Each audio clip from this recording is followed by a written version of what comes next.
Ah, guys, may apat tayo na bato dito.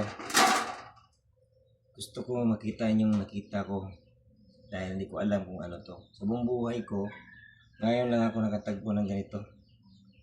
Tingnan nyo, yung malaki at saka yung maliit, ilulubog ko sa tubig.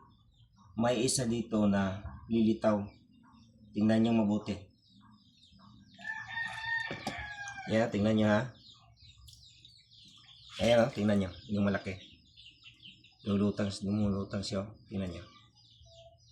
Dito naman, sa dalawa, ito nga maliit, ayan to. Tingnan mo yung dalawa. Ayan o, kitang-kita nyo.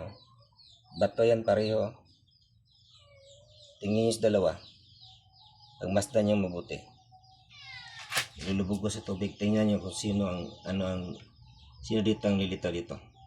Ayan o, mabilis. Pero bato talaga siya o. Ayan o. Paki-comment lang po kung sino po yung nakakaalam nito para may idea naman ako.